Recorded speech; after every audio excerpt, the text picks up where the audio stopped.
To torte or not to torte? That is the question I get asked all the time. Okay, that was so corny. In this video, we're gonna discuss when to torte and when not to torte your cake layers. Hi, it's Karolyn. If you want to learn how to bake and decorate amazing cakes, then I would love for you to join me by hitting subscribe and the bell.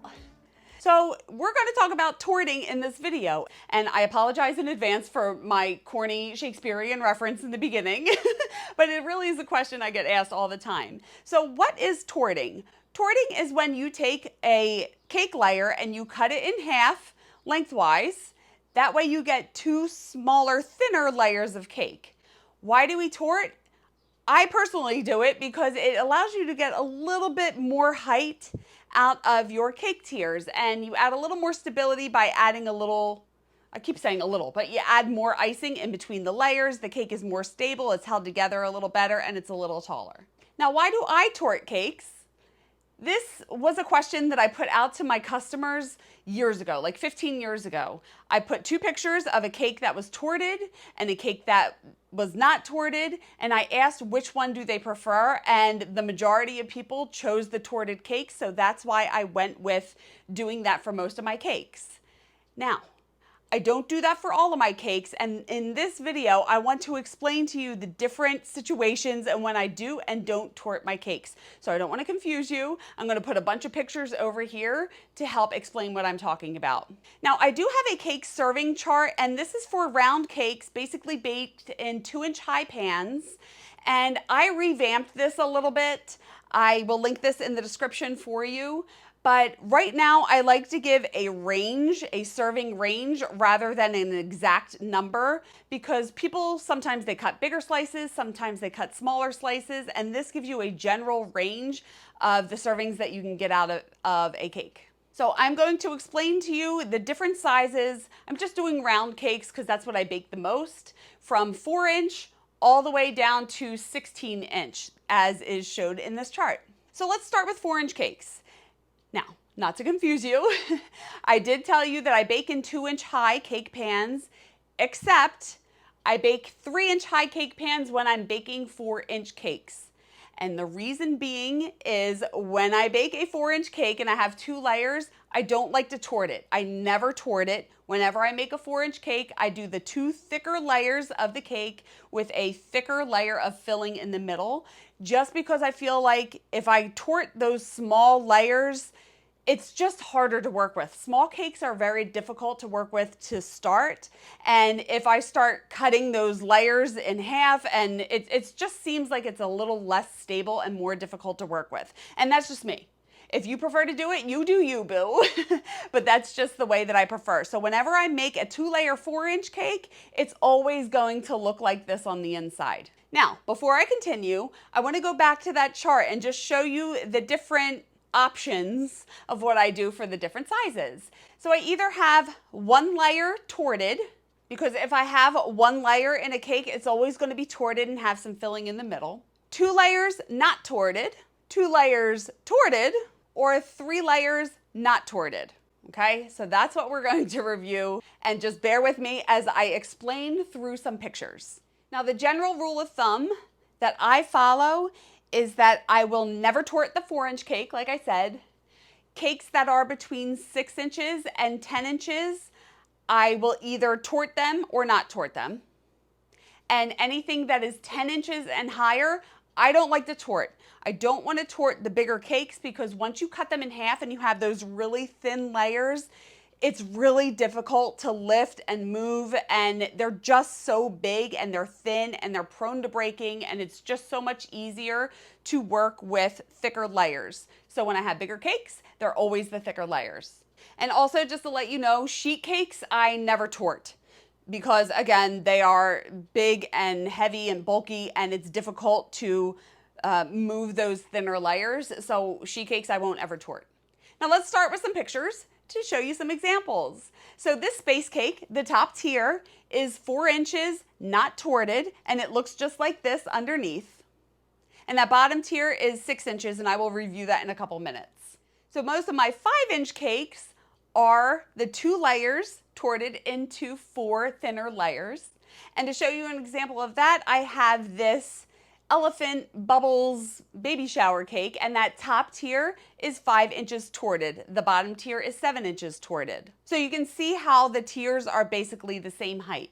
And I have a video showing you how I make that elephant topper and how I make fondant bubbles for a cake, and I will link that in the description. However, I don't always tort my 5-inch layers.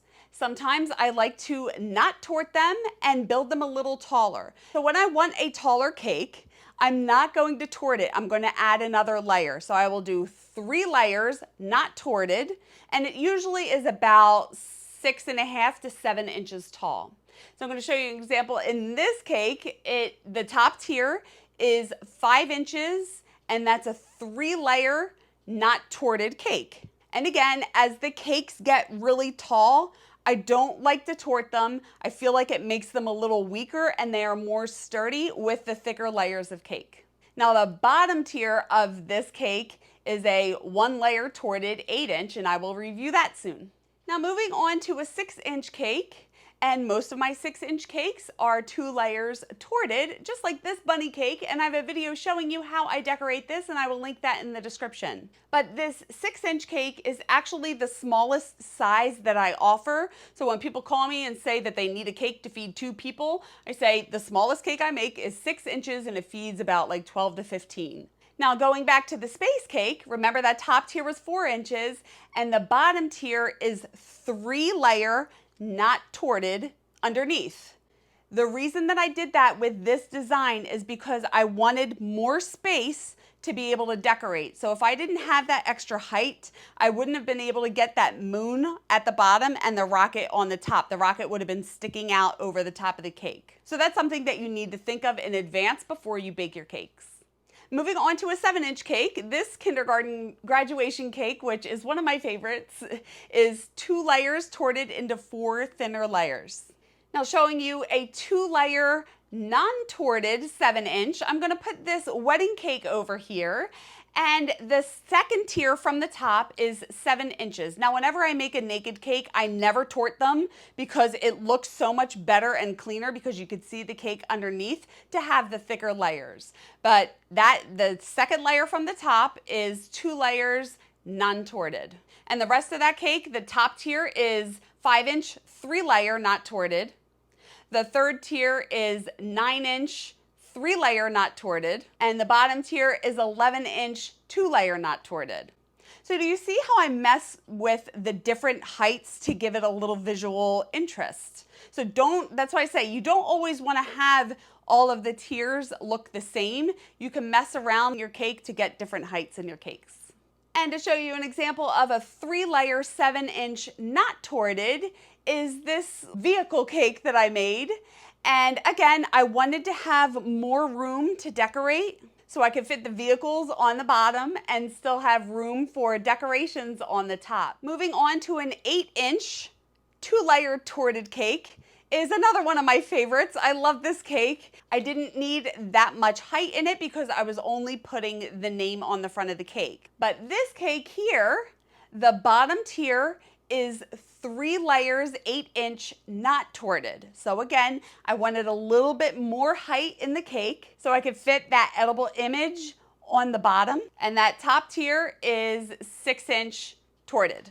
Now going back to this unicorn cake, remember I said that bottom tier is a 1-layer torted 8-inch cake. So again, you see how I made the top tier taller and the bottom tier shorter to give it a little more visual interest. So remember that top tier is a 5-inch 3-layer not torted, and the bottom tier is 1-layer torted. Now moving on to a 9-inch cake, 2 layers torted, is this police graduation cake that I made. And then the bottom tier of this cake that I did is 9 inches, 3 layers not torted, so I can get more height in the bottom tier.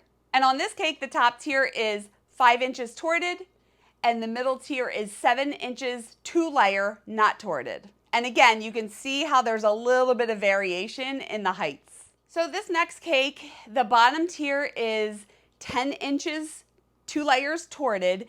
I'll show the picture of when I filled this cake, and the chocolate cake is notoriously soft, and I need to remember that for the future, because when I torte those layers, it is a little bit difficult to handle them.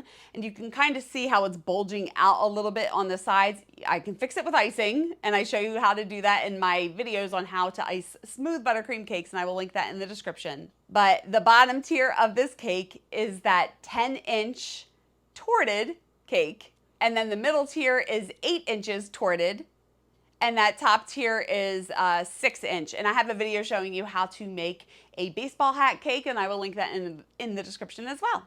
The next example of an 11-inch cake is the bottom tier of this 90s themed cake. It is 3 layers, not torted, 11 inches. Now, I find that when the cakes are 11 inches and higher in diameter, that you're gonna want to build them 3 layers, because the diameter is so big compared to the height of the cake, it just looks better if it's a little taller.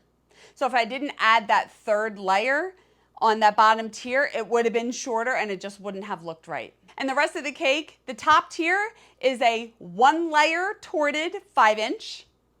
The second tier is 2-layer torted 7. The third tier is a 2-layer torted 9. And again, that bottom tier is 3-layer, not torted 11. And moving on to a 12-inch cake is this first birthday cake that I did. One of the biggest first birthday parties that I ever made a cake for. And this cake, the bottom tier is 3 layers, not torted, 12-inch. So can you see how it still looks like it's not that tall? And I feel like because the diameter of that bottom cake is so big, you need to add another layer to get the proportions right. So this cake, the top tier is 6-inch torted. The second tier is 8-inch torted. The third tier is 10-inch torted. And can you see how it looks kind of short? I probably, if I had to make this again, I would probably do 3 layers not torted rather than the 2 layers torted. And when I just say torted, I mean 2 layers torted, like most of my cakes are. And the bottom tier, like I said, is the 3-layer, not torted 12-inch. And for a 13-inch cake, I want to show you this wedding cake that I did. And I do have a video showing you how I decorate this, and I will link that in the description. But the bottom tier of this cake is 3-layer, 13-inch, not torted. The top tier is 2-layer torted 5-inch. The second tier is 2-layer torted 7-inch. The third tier is 2-layer torted 9-inch. Now, I believe the fourth tier is a 3-layer not torted 11. I would have to watch the video again to remember. I couldn't remember from looking at the picture. And then that bottom tier is 3-layer non-torted 13-inch. And I couldn't find any pictures. I was looking for pictures with 14-inch bottom tiers, so I'm sorry I don't have pictures to show you. Now, I only make my cakes 3 layers maximum height. If I'm going to do a 4-layer cake, then I'm going to make it a double barrel cake, and I reviewed that in another video. I have a video showing you how I make a double barrel cake, and I will link that in the description. But basically, if your cake is going to be 1 tall tier, you need to have internal supports in it so it's not going to fall over. So I hope this helps. I feel like I'm just rambling on and just showing you a bunch of pictures, but I hope from seeing the examples of me torting versus not torting the cakes does help you make your decision when you're baking your cakes on how to get different sizes and different heights in your tiers and adding a little bit more visual interest. And I have another video where I talk about how to use different size cake pans and different heights of your tiers to get visual interest in your cakes, and I'm going to link that in the description. But again, I updated my cake serving chart to give a little range of servings, so you can reference that chart when you're trying to figure out what size to make your cakes. So I know that was a lot of information. If you have any other questions or comments about this, leave it below and I will try to help you guys out as much as I can. And just a reminder, I have my favorite numbers PDF and also my Sacred Delicious Pound Cake Recipe ebook, and those are available to purchase. I will link them in the description for you. Please like this video if you liked it, and if you are enjoying my tutorials, I would be so grateful if you could buy me a coffee. My link is pinned in the comments below. And you can keep in touch on socials and check out my website. Everything's listed in the description. If you want to stick around, you can watch this video next and hit subscribe and the bell if you haven't already. Thank you so much for watching. I love you guys. And remember, it's cake. Have fun. I will see you on the next one. Bye.